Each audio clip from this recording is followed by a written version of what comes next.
A very warm welcome to our Swatantrata Sangram event as we together celebrate the occasion of our 74th independence by revering our preamble, the renowned introductory passage to our constitution.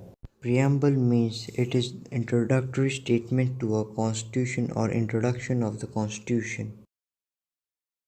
Word preamble comes from the Latin verb preambulis, which means walking before. Preamble is known as the spirit and backbone of the Indian Constitution. It is the preamble which gives us a brief idea about how the Constitution has been prepared. It is like the white rabbit introducing the Queen of Hearts in Alice in Wonderland. Jawaharlal Nehru, the first Prime Minister of independent India, referred to Dr. Ambedkar as the architect of our constitution. However, it was on the basis of Jawaharlal Nehru ji's objective resolution that the Constituent Assembly unanimously adopted the aim and the objectives of the Constitution of India. Ram Manohar Sinha of Jabalpur designed the preamble page along with other pages. Calligraphic work of preamble was done by Prem Bihari Nareen Raizada. Supreme Court on Preamble. In the Berubari case, presidential reference, Supreme Court said that it is not an integral part of the Constitution, hence not enforceable in a court of law. But in another case of Kesavananda case, Supreme Court overruled its earlier decisions and recognized that the preamble of India may be used to interpret ambiguous areas of the Constitution where differing interpretations present themselves. Once again, in the Union Government versus LIC India case, Supreme Court repeated its earlier statement that Preamble of India is an integral part of India's Constitution. But Preamble didn't look like this every time. It had changed in the past. In the 42nd Amendment, the terms secular socialist were later passed by a captive parliament during the emergency, which was the 42nd Amendment of the Constitution. Along with that, the word unity and integrity of nation was also added. Amendment to the Preamble. After the Supreme Court declares the Preamble to the part of Constitution in Kesavananda Bharati case, it was clear that Preamble can be amended under the Article 368 of the Indian Constitution. The Preamble was amended in 1976 for the very first time and the term socialist, secular and integrity was added. The 42nd Amendment is regarded as the most controversial constitutional amendment in the history as it attempts to reduce the power of Supreme Court and High Court to pronounce upon the constitutional validity of law. It lays down the fundamental duties of Indian citizens to the nation. Okay, so after knowing what the preamble is, let us know the importance of the preamble. So the preamble is actually said to be the spirit and backbone of Indian Constitution. Not reading the preamble makes no sense in reading the Constitution. So the proper function of the preamble is to explain meaning of some words and to recite certain facts which are needed to be explained. The preamble may be used for other reasons such as to limit the scopes of certain expression or to explain facts or to introduce definition. The preamble plays very important role in shaping the destiny of the country.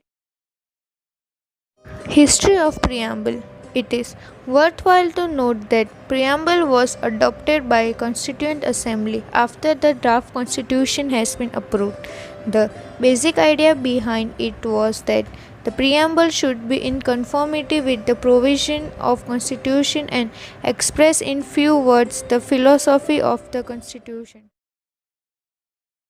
Now, if we compare our preamble with other countries' preamble, here I bring you the preamble of USA. Both of the countries have same values and fundamentals in their preambles like justice, tranquility, liberty, and both of the countries' preamble is an introductory statement to their constitutions. The second example is of South Africa.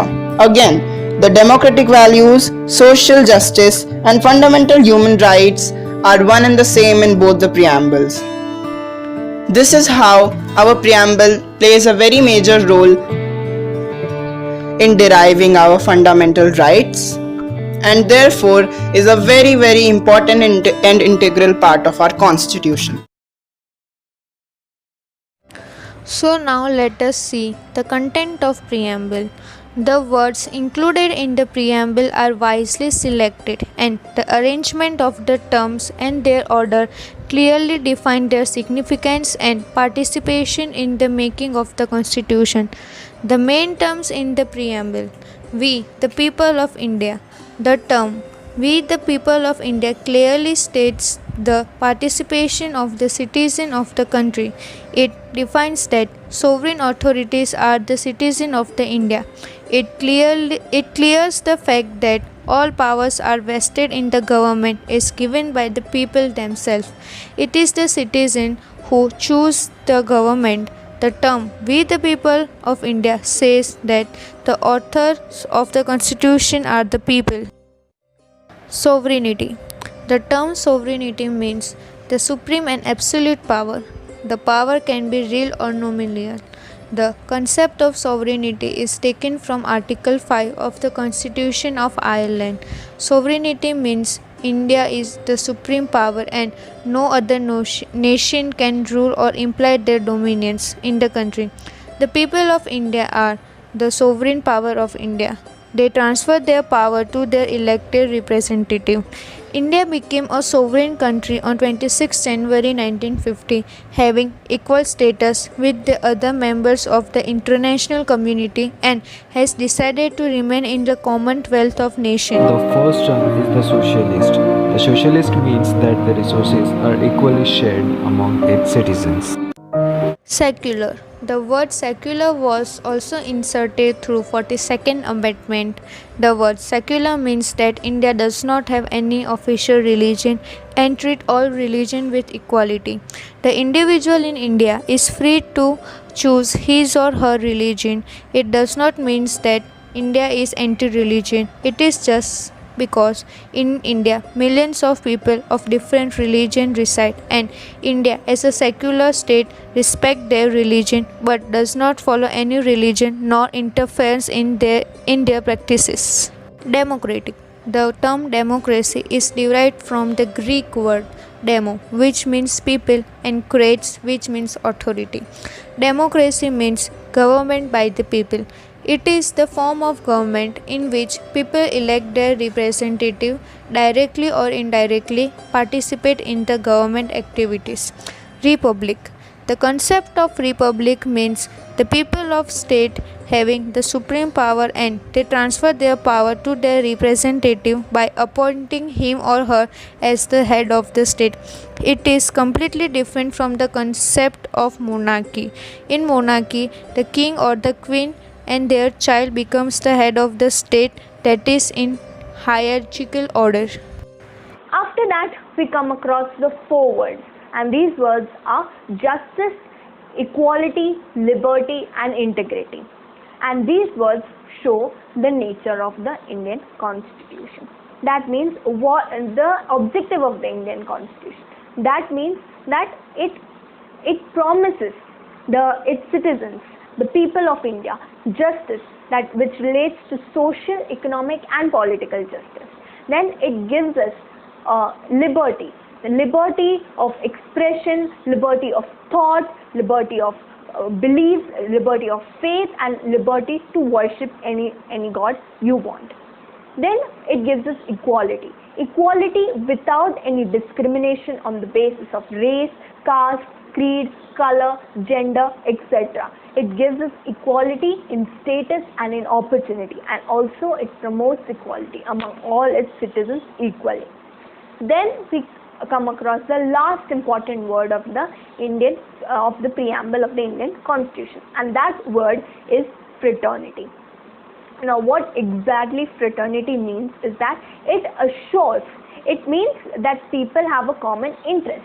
But here it refers that Indian people, all its citizens, no matter without any discrimination, will get the dignity, the respect that they deserve, and all Indian and the Indian Constitution promises its people the unity and the integrity that they truly deserve. The preamble of the Constitution is: We, the people of India, having solemnly resolved to constitute India into a sovereign, socialist, secular, democratic republic, and to secure to all its citizens justice, social, economic, and political, liberty of thought, expression, belief, faith, and worship, equality of status and of opportunity, and to promote among them all fraternity, assuring the dignity of individual and the unity and integrity of the nation.